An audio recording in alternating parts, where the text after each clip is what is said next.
여호수아서 1장 10절에서 18절까지 말씀 봉독하겠습니다. 이에 여호수아가 그 백성의 관리들에게 명령하여 이르되 진중에 두루 다니며 그 백성에게 명령하여 이르기를 양식을 준비하라. 사흘 안에 너희가 이 요단을 건너 너희의 하나님 여호와께서 너희에게 주사 차지하게 하시는 땅을 차지하기 위하여 들어갈 것임이니라 하라. 여호수아가 또 르우벤 지파와 갓 지파와 므낫세 반 지파에게 말하여 이르되 여호와의 종 모세가 너희에게 명령하여 이르기를 너희의 하나님 여호와께서 너희에게 안식을 주시며 이 땅을 너희에게 주시리라 하였나니 너희는 그 말을 기억하라. 너희의 처자와 가축은 모세가 너희에게 준 요단 이쪽 땅에 머무르려니와 너희 모든 용사들은 무장하고 너희의 형제보다 앞서 건너가서 그들을 돕되 여호와께서 너희를 안식하게 하신 것 같이 너희의 형제도 안식하며 그들도 너희의 하나님 여호와께서 주시는 그 땅을 차지하기까지 하라. 그리고 너희는 너희의 소유지 곧 여호와의 종 모세가 너희에게 준 요단 이쪽 해 돋는 곳으로 돌아와서 그것을 차지할지니라. 그들이 여호수아에게 대답하여 이르되 당신이 우리에게 명령하신 것은 우리가 다 행할 것이요 당신이 우리를 보내시는 곳에는 우리가 가리이다. 우리는 범사에 모세에게 순종한 것 같이 당신에게 순종하려니와 오직 당신의 하나님 여호와께서 모세와 함께 계시던 것 같이 당신과 함께 계시기를 원하나이다. 누구든지 당신의 명령을 거역하며 당신의 말씀을 순종하지 아니하는 자는 죽임을 당하리니 오직 강하고 담대하소서. 아멘. 찬양대. 광야 시대가 끝나고 가나안 정복 시대가 열렸습니다. 광야 시대의 가장 특징적인 것을 하나 꼽으라고 한다면 결핍과 부족 아닐까 싶습니다. 그곳에는 마실 물도 먹을 양식도 없었기 때문에 광야 40년 내내 그들에게 있어서 가장 큰 불평과 불만은 뭐냐 하면 물과 양식이 부족하다는 것이었습니다. 그들은 항상 갈급했고 항상 먹을 것이 부족함으로 인해서 고통받았습니다. 그러나 동시에 광야 시대는 그런 결핍과 부족을 채우시는 하나님의 은혜를 경험하는 시기이기도 했습니다. 광야 시대는 그런 결핍과 부족을 채우시는 하나님의 은혜로 인하여 마음이 두려움에서 벗어나게 되고 하나님께서 채워주신다는 믿음으로 살아내는 그런 훈련을 받는 시대가 광야 시대였죠. 그래서 그때 받은 훈련은 뭐냐면 하나님을 마음의 중심에 모시는 훈련, 하나님과 동행하는 훈련, 이것이 광야 시대 때 집중적으로 이루어졌던 훈련이라고 볼 수가 있습니다. 이제 지도자가 바뀌고 또 시대도 바뀌었습니다. 광야 시대는 끝났고 이제 가나안 정복 시대가 열렸습니다. 가나안 땅은 광야 땅에 비하면 훨씬 더 넉넉합니다. 그것은 젖과 꿀이 흐르는 땅이라고 했습니다. 먹을 것 가지고 염려하지 않아도 되고 마실 물 없다고 그들이 고통받지 않아도 됩니다. 그러나 그 땅에는 또 하나의 위험이 있는데 그 땅에 7 거민들, 7 민족들을 몰아내야 할 책임이 그들에게 있었습니다. 그것은 곧 그들이 전쟁을 수행해야 한다는 말입니다. 그러니까 이 시기에 있어서 가장 큰 중요한 문제는 뭐냐면 광야 시대 때 훈련받은 것을 사용해야 된다는 것입니다.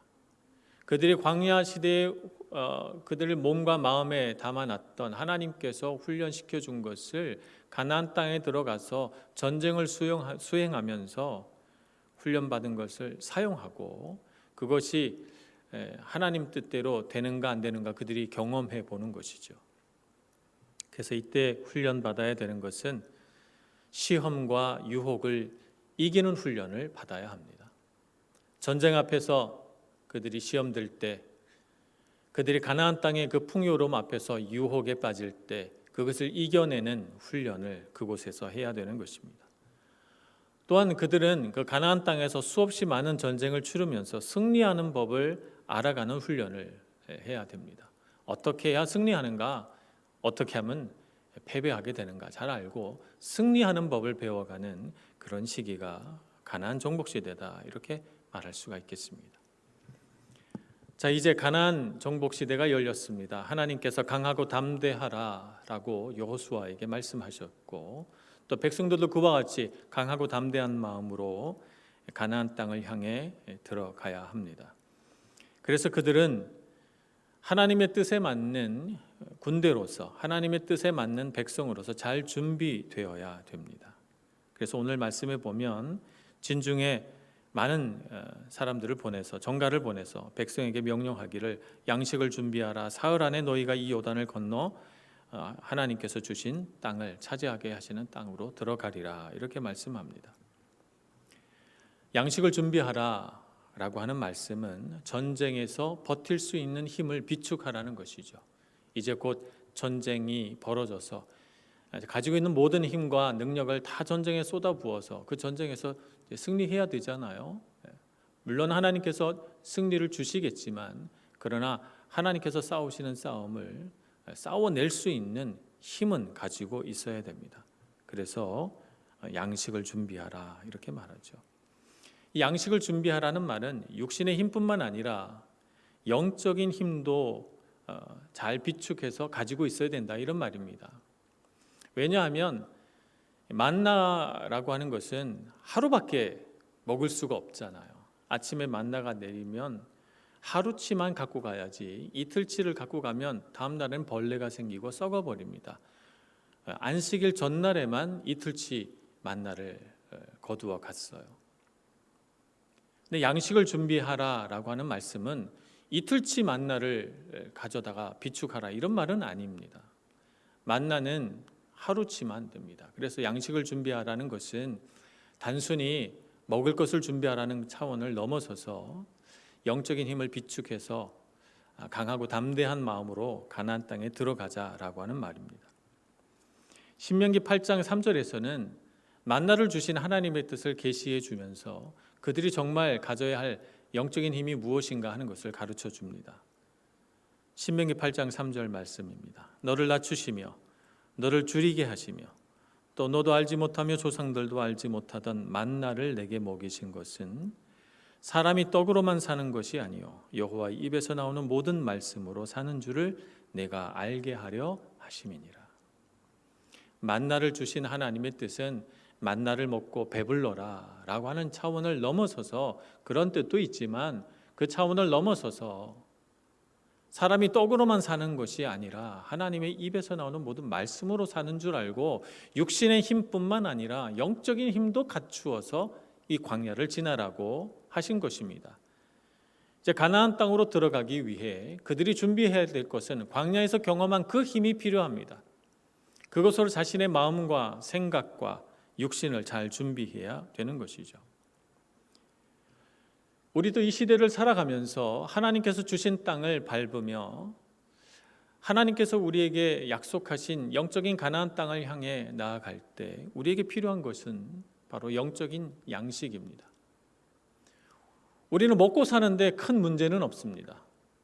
더 잘 먹고 더 잘 사는 것을 추구하기는 하지만, 그러나 절대적인 그런 궁핍함 속에 있는 것은 아닙니다. 그런데도 우리는 이 땅을 살아가면서 곤고하죠.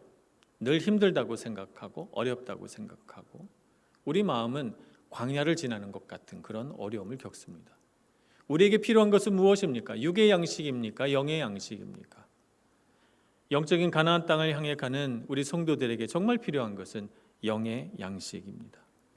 영의 양식은 곧 하나님의 말씀이죠. 2022년 새해가 시작이 됐습니다. 우리가 붙들어야 되고 우리 마음에 담아야 하는 것은 무엇입니까? 하나님의 말씀입니다. 약속의 말씀을 붙드시는 여러분들 되시기를 바랍니다. 하나님께서 약속해 주신 것, 그 약속이 이루어지리라 믿으시기를 바랍니다. 하나님께서 약속하신 그 말씀이 여러분들의 마음속에 용기가 되고 믿음이 되고 도전이 되시기를 바랍니다. 이 말씀 붙들고 가면 승리하리라 믿고 믿음으로 도전하시기를 바랍니다. 약속의 말씀뿐만 아니라 우리는 매일매일 주님의 말씀을 묵상해야 됩니다. 하나님의 말씀을 묵상하는 것보다 더 행복하고 좋은 일이 어디 있겠습니까? 하루의 시작을 하나님의 말씀과 함께 시작한다면 얼마나 그 하루가 복되겠습니까? 그래서 아침에 일어나시면 꼭 말씀을 한 장이라도 보시는 것이 좋습니다. 하나님의 말씀, 이 영의 양식을 놓치면 육신은 아침, 점심, 저녁 먹고 배부를지 몰라도 영은 하루 종일 굶어서 저녁이 되면 기진하여 쓰러지게 됩니다. 얼마나 많은 시험과 얼마나 많은 우리 마음속에 근심들이 저녁에 찾아오겠습니까? 지치고 낙심한 심령으로 잠들지 않기 위해서 매일매일 하루를 말씀과 함께 시작하시는 여러분들 되시길 축복합니다. 여러분 1년 내내 하시는 게 제일 좋지만 그러나 그렇게 하려고 하면 정말 할 수 있을까? 이런 생각부터 먼저 들잖아요. 그러니까 여러분 3일만 해보시기 바랍니다. 오늘부터 3일 동안 매일 아침 하나님 말씀 묵상하자. 3일이 되시거든 3주만 해보자. 3주가 되시거든 3달만 해보자. 이렇게 해서 여러분 조금씩 하나님의 말씀을 읽고 묵상하며 하루를 시작하는 것을 여러분의 삶의 습관으로 삼으시고 2022년 한 해는 정말 하나님의 말씀과 동행하는 한 해구나라고 하는 것이 여러분의 2022년 한 해의 특징이 되시길 축복합니다. 그러나 나는 말씀을 이렇게 매일 묵상하며 사는 게 쉽지 않다. 그 결심이 쉽지 않다고 생각하시는 분들은 예배를 사모하시면 됩니다. 일주일에 예배가 3일 있습니다. 매일 새벽 예배가 있긴 하지만 공식적으로 드리는 예배는 수요 저녁 예배, 토요 새벽 예배, 주일 예배 이렇게 있습니다. 영적인 양식이 필요한 분들은 예배를 사모하셔서 일주일에 3일 정도 예배 드리시면 됩니다. 일주일에 3일 예배 드리시면 그 예배 시간이 여러분의 마음을 충분히 적셔주고 여러분의 마음속에 찾아온 근심과 걱정, 시험과 유혹으로부터 여러분을 지켜줄 것입니다. 그러니 여러분 예배를 사모하셔서 예배 시간을 놓치지 말고 붙드시기를 바랍니다. 가나안 땅에 들어가기 전에 양식을 준비하라고 했습니다. 여러분 준비되어 있으십니까? 가나안 땅에 들어가기 위하여 여러분 영의 양식을 잘 준비하셨습니까? 마음속으로 사모하셔서 잘 준비하는 여러분들 되시기를 바랍니다. 또 여러분 은혜의 기름이 떨어지지 않게 되기를 소망합니다. 마태복음 25장에 보면 등을 준비하는 10처녀 이야기가 나옵니다. 신랑을 맞이하기 위하여 10명의 처녀가 밤에 등을 준비해서 나갔는데요. 5명의 처녀는 따로 기름을 한 그릇 더 준비를 하고 5명의 처녀는 그냥 등잔에 있는 기름만 가지고 나왔습니다. 기다려도 신랑이 오지 않으니까 기름을 준비하지 않은 5처녀가 불안합니다. 그래서 기름을 준비한 5처녀에게 우리에게 기름을 나누어 달라 이렇게 부탁을 하죠. 5처녀는 우리가 쓸 것도 부족할 것 같으니 차라리 가서 기름을 사오는 것이 좋지 않겠느냐 말하죠. 그래서 5처녀는 바삐 가서 기름을 사가지고 오려 합니다. 기름을 사고 있는 그때에 신랑이 오지요. 기름을 잘 준비한 5처녀는 신랑을 모시고 혼인잔치에 들어갑니다만 기름을 준비하지 못한 5처녀는 기름을 사가지고 오니 혼인잔치는 이미 시작이 됐고 문은 닫혀 들어가지 못하게 됩니다. 준비하고 있지 않으면 중요한 일보다는 바쁜 일에 매여 살게 됩니다. 5처녀처럼 기름을 준비하고 있지 않으니까 기름 사느라고 바빠요. 왔다 갔다 바쁘고 그렇게 정신없이 다니다 보니 신랑 오는 시간을 놓치지 않습니까? 기름을 잘 준비한 5처녀는 중요한 일, 신랑을 맞이하는 일에만 집중합니다. 기름은 불을 밝히는 연료이죠. 기름이 있어야 빛이 밝게 빛납니다. 기름이 없으면 불이 꺼지죠. 구원의 빛이 계속 타오르려면 그 구원의 빛이 타오를 수 있도록 하기 위한 연료가 필요합니다. 여러분 그것은 은혜입니다. 우리 마음속에 은혜가 사라지면 우리 마음속에 구원의 기쁨이 사라집니다. 하나님 앞에 머물러서 그 그 은혜를 누릴 줄 안다는 것은 얼마나 큰 축복입니까? 하나님 앞에 나와서 주님의 은혜가 얼마나 큰지, 주님께서 나를 얼마나 사랑하시는지, 주님께서 나의 발걸음을 어떻게 인도해 가시는지 매번 우리가 기억하고 그것을 감격스럽게 받아들일 수 있다면 이보다 더 큰 은혜가 어디 있겠습니까? 그 은혜를 누리는 사람은 구원의 빛이 밝게 켜져 있는 것입니다. 그렇다면 세상의 복잡한 일들에 마음 쓰지 않고 하나님께서 나를 지켜주시니까, 광야에서도 하나님이 은혜 베푸셔서 여기까지 오게 하셨으니까, 하나님께서 날 붙들어 어떤 어려운 환경 속에서도 나를 이기게 하실 테니까 걱정을 내려놓고 주님만 바라보게 됩니다. 그런데 은혜가 없으면, 은혜가 떨어지면, 그러면 온갖 세상 번민과 걱정이 다 찾아와서 우리의 마음을 무너뜨립니다. 분주하게 이것도 해야 되고 저것도 해야 되고 여러 가지 일에 바쁘게 다니는데 마음은 늘 허전하고 허무합니다. 하나님의 은혜에서 멀어지지 않는 여러분들 되시길 축복합니다. 하나님의 은혜를 매일매일 누리시기를 바랍니다. 내 마음속에 말씀을 보고 기도하고 예배할 때 감격이 있고 감사가 있다는 것은 그건 엄청난 은혜라고 하는 사실을 여러분들 아시고 그 은혜의 자리를 늘 사모하고 은혜를 놓치지 않는 여러분들 되시기를 바랍니다. 은혜의 기름이 떨어지지 않게 하는 것도 잘 준비하는 것입니다. 잘 준비한 다음에 우리는 어떻게 해야 되는가? 선봉에 서야 됩니다. 12절 말씀에 봅니까? 르우벤 지파, 갓 지파, 므낫세 반 지파에게 말하고 있습니다. 오늘 10절에서 18절까지의 말씀은 전체 말씀 가운데 대부분이 이 세 지파에게 할당되어 있어요. 이제 가나안 땅을 향해 들어가자 그러면서 온 백성에게 말한 것은 10절, 11절 두 절밖에 되지 않고 나머지 13절, 12절 말씀부터는 다 이 르우벤 지파, 갓 지파, 므낫세 반 지파를 향한 말씀입니다. 이 세 지파는 이미 땅을 얻었어요. 가나안 땅에 들어가기 전에 이스라엘 백성들이 요단 동편에 머물고 있을 때 그 땅을 이 세 지파에게 나누어 준 것이죠. 이 세 지파는 목축업을 주로 하는 지파들이라서 우리가 소도 많고 양들도 많으니 목축하기 좋은 이 땅을 우리에게 주소서, 그래서 모세가 이 세 지파는 요단 동편 땅을 나누어 줍니다. 요단 동편 땅을 그냥 준 것은 아니고 한 가지 약속을 하게 되죠. 민수기 32장 20절에서 23절 말씀을 읽어보겠습니다. 모세가 그들에게 이르되 너희가 만일 이 일을 행하여 무장하고 여호와 앞에서 가서 싸우되 너희가 다 무장하고 여호와 앞에서 요단을 건너가서 여호와께서 그의 원수를 자기 앞에서 쫓아내시고 그 땅이 여호와 앞에 복종하게 하시기까지 싸우면 여호와 앞에서나 이스라엘 앞에서나 무죄하여 돌아오겠고 이 땅은 여호와 앞에서 너희의 소유가 되리라마는 너희가 만일 그같이 아니하면 여호와께 범죄함이니 너희 죄가 반드시 너희를 찾아낼 줄 알라.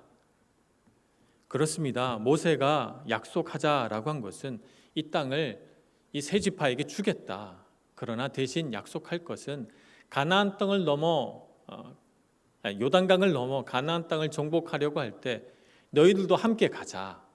같이 싸우고 가나안 땅을 정복하는 일에 너희들도 열심을 내라. 그러면 너희들이 돌아와 이 땅을 다 차지하게 되리라 라고 말씀하고 있는 것입니다. 지도자가 바뀌었습니다. 모세에서 여호수아로 바뀐 상황이죠. 이 세 지파가 요단 동편에서 이미 땅을 차지한 이 세 지파가 땅이 이미 있는데도 불구하고 다른 지파들과 함께 요단강을 건너 가나안 땅으로 들어가 싸워줄 것인가 아닌가 걱정되잖아요. 그죠? 왜냐하면 사람의 마음이란 참 변덕스러워서요. 마음이 쉽게 바뀌거든요. 우리 사람의 마음이 얼마나 자주 바뀌는지 참 거기에 대한 비유가 많이 있어요. 제가 일부 예배 때 예를 들었는데 예를 들고 보니까 예배 시간에 할 말은 아닌 것 같아서 얘기를 못 하겠는데요. 우리 갈 때 마음이 다르고 올 때 마음이 다르잖아요. 네. 이미 땅을 받았어요. 이 세 지파는 땅을 받았단 말입니다. 그래서 급한 것이 아무것도 없습니다. 그들이 가나안 정복 전쟁에 참여한다면 그들에게 있어서 최고의 목표는 뭡니까? 죽지 않고 무사히 돌아오는 거예요. 다른 지파는 어떻습니까? 다른 지파는요, 땅을 받지 못했기 때문에 목숨을 걸고 싸워야 그 땅을 차지할 수 있고 분배받을 수가 있어요. 다른 9지파는 힘을 다해 싸울 것입니다. 그러나 이 세 지파는 그렇게 싸울 필요 없어요. 이미 다 땅을 받았으니까 말입니다. 그래서 가나안 땅을 향해 가자라고 말할 때 백성들에게 다 얘기하면서도 굳이 이 12절부터 긴 절을 할애해서 이 세 지파와 대화하는 것을 기록한 까닭은 이 세 지파가 과연 하나님 앞에서 약속한 대로 가나안 땅에 들어가 함께 싸워줄 것인가라고 하는 것입니다. 그런데 이 세 지파는 모세와 한 약속을 기억하고 그렇게 하겠다고 대답을 하죠. 이들이 한 약속은 믿음으로 한 약속이고 또 하나님 앞에서 한 약속이었기 때문에 이들은 지도자가 바뀌었다고 해서, 상황이 바뀌었다고 해서, 그들이 더 이상 얻을 것이 없다고 해서 이 약속을 변경시키지 않습니다. 그렇게 하겠다고 약속을 합니다. 여호수아는 14절 말씀에 보면 이 세 지파를 향해서 이렇게 말합니다. 너희 모든 용사들은 무장하고 너희의 형제보다 앞서 건너가서 그들을 돕되 라고 말합니다. 너희 세 지파가 선봉에 서달라 이렇게 요청을 하죠.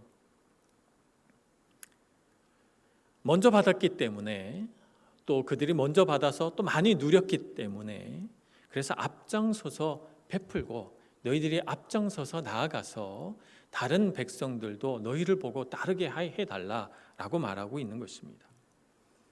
먼저 받았다고 해서 다른 지파나 형제들에 대해서 내 알 바 아니다라고 하는 이기심이나 혹은 내가 먼저 받았으니까라고 하는 생각에 그것으로 잘난 척하거나 혹은 많이 누리고 있는데 그것을 나누기를 아까워하는 마음, 이런 것은 어울리지 않는다는 것입니다. 먼저 받은 사람은 먼저 받은 만큼 앞장설 수 있어야 한다고 말하고 있는 것이죠.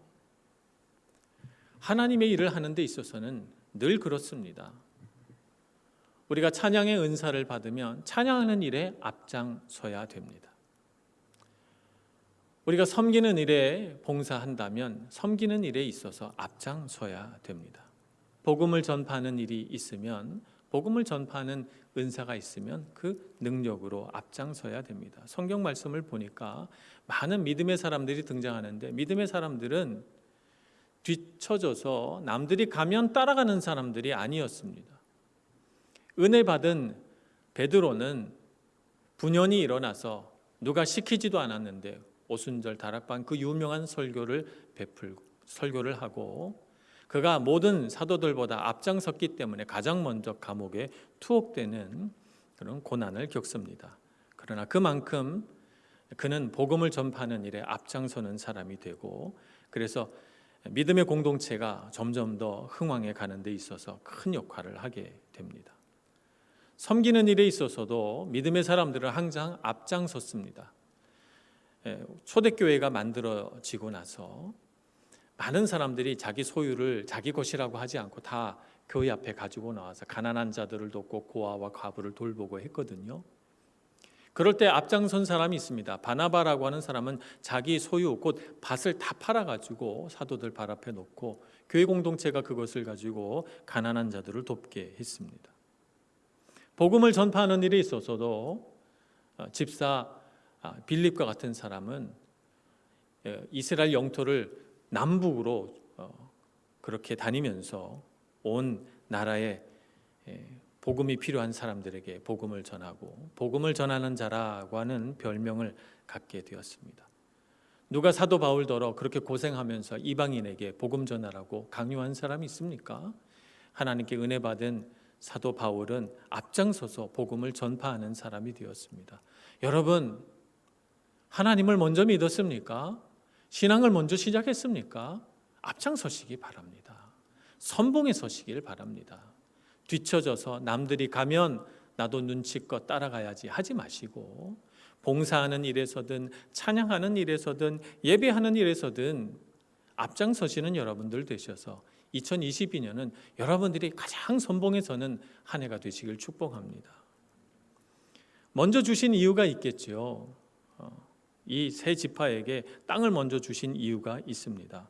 말씀을 보니까 안식하게 해주셨다 이렇게 말합니다.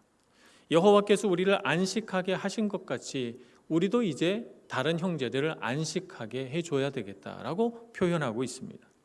하나님께서 땅을 주셔서 우리로 하여금 편안하게 살게 해주셨으니까, 그러니까 이제 다른 형제들도 편안하게 살게 해주어야 되겠다는 것이 그들이 선봉에 서는 이유입니다.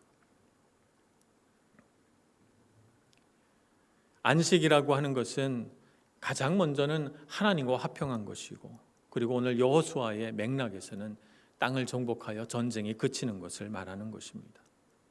먼저 부르심을 받은 우리로서는 어떻게 해야 됩니까? 먼저 부르심을 받아서 하나님과 화평하고 하나님의 은혜를 누리는 우리가 아직 하나님과 화평하지 않은 사람들에게 하나님 말씀을 전해서 그들도 우리처럼 하나님과 화평을 누리게 해야 되지 않겠습니까? 그래서 우리는 먼저 부르심을 받은 자로서 앞장서서 하나님과 화평할 수 있도록 사람들에게 복음을 전해야 되겠습니다. 먼저 부르심을 받은 우리가 영적 전쟁에 앞장서야 됩니다. 뒤에 서서 누가 나 대신 싸워주기를 바라는 사람이 되어서는 안 되겠습니다. 내가 앞장서서, 내가 제일 앞에 서서 영적 전쟁을 싸워가는 사람이 되어야 합니다. 르우벤 지파, 갓 지파, 므낫세 반 지파처럼 말입니다. 여호수아의 요청, 선봉에 서달라는 요청에 그들이 어떻게 화답했습니까? 16절 말씀 보겠습니다. 그들이 여호수아에게 대답하여 이르되 당신이 우리에게 명령하신 것은 우리가 다 행할 것이요 당신이 우리를 보내시는 곳에는 우리가 가리이다 이렇게 말합니다. 우리를 앞에 서게 하면 앞에 서고 우리를 어디로 가라 하면 가고 당신이 명령한 대로 순종하겠다 이렇게 말합니다. 선봉에 선다는 것이 내 마음대로 하겠다는 것은 아닐 것입니다. 선봉에 서지만 여호수아가 명령한 대로 순종하겠다 이렇게 말하고 있는 것입니다. 여호수아라고 하는 이 이름의 뜻은 여호와는 구원이시다라고 하는 뜻을 가지고 있습니다. 이 여호수아의 이름을 예수님 시대 만국 공통어였던 헬라어로 음력을 하면 예수가 됩니다. 그러니까 여호수아는 예수님의 이름과 똑같은 이름입니다. 우리의 대장은 누구입니까?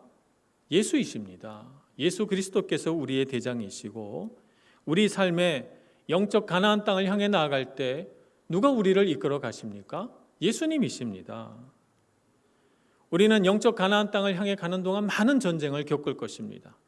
우리 마음 안에 있는 전쟁도 있을 것이고 우리 육체 가운데 있는 전쟁도 있을 것이고 여러 가지 차원의 다양한 전쟁들을 겪을 것인데 이 전쟁에서 이길 수 있는 방법은 우리의 대장 되신 주님께 순종하는 것입니다. 대장에게 순종하지 않는 군대가 어떻게 전쟁에서 승리할 수 있겠습니까? 어떤 군대가 있는데 지휘관에게 부하들이 순종하지 않아요. 그래서 지휘관이 작전을 짜서 이렇게 하자고 했는데 다 자기 원하는 대로 해요. 이런 군대는 절대 전쟁에서 승리할 수 없습니다. 여호수아에게 순종하며 여호수아가 선봉에 서라 하면 선봉에 서겠다고 말하는 이 세 지파의 믿음처럼 우리도 주님 앞에 순종하며 나아가서 주님께서 가라고 하면 가겠습니다. 주님께서 있으라고 하는 곳에 있겠습니다. 앞장서라고 하면 앞장서겠습니다. 라고 하는 믿음으로 이 세상을 살아가야 됩니다. 그것이 바로 영적인 가나안 땅에 가장 먼저 도착하고 우리에게 주시는 하나님의 복을 누리는 비결인 것입니다. 전쟁은 생명을 걸고 하는 싸움입니다. 이 생명을 걸고 죽느냐 사느냐의 싸움 속에 그런 싸움에서 우리가 승리할 수 있는 비결은 대장 되신 주님께 순종하는 것입니다. 그러니 여러분, 여러분의 가정에서, 여러분의 일터에서, 여러분의 학교에서, 또 우리 교회에서 대장 되신 주님 앞에 순종하며 나아가시기를 바랍니다. 그리고 어느 자리에서건 여러분 선봉에 서시길 바랍니다. 뒤처지지 말고 누가 할 때까지 기다리지 말고 여러분이 첫 번째를 하십시오. 여러분이 첫 번째로 봉사하는 사람이 되고 여러분이 첫 번째로 찬양하는 사람이 되고 여러분이 첫 번째로 예배하는 사람이 되시기를 바랍니다. 다른 사람들이 하고 난 다음에 적당히 분위기가 모아지면 나도 해야지 하지 마시고 말입니다. 우리를 먼저 부르신 하나님의 뜻은 우리가 앞장서라고 우리를 부르신 것입니다. 먼저 믿은 자로서, 먼저 하나님의 은혜를 아는 자로서 잘 준비하여 무장하여 앞장서시고 하나님의 의를 이루시는 여러분들 되시길 축복합니다. 가나안 땅은 누가 정복해서 우리에게 주는 땅이 아닙니다. 우리가 발로 밟고 우리가 영적인 전쟁을 싸워서 이겨냄으로써 우리가 갖게 되는 땅입니다. 그러니 여러분 믿음의 용기를 발휘하시고 하나님이 우리와 함께 하시는 줄 믿고 그 영적 전쟁의 싸움터에서 조금 더 물러서지 않고 한 걸음씩 전진해 가시는 여러분 모두가 되시길 축복합니다. 기도하겠습니다. 자비하신 하나님, 우리를 주의 강한 팔로 붙들어 주옵소서. 주님께서 가라 하신 곳에 우리가 있겠나이다. 주님께서 무엇을 말씀하시든지 순종하는 저희들 되게 해주시고 앞장서라고 하면 앞장설 수 있는 믿음의 용기 발휘하는 저희들 되게 해 주옵소서. 결코 뒤처지지 않게 해주시고 핑계대지 않게 하여 주옵시고 주님께서 우리와 함께 하심을 믿고 믿음으로 도전하고 믿음으로 성취하는 저희들 되게 하여 주옵소서. 예수님의 이름으로 기도합니다. 아멘.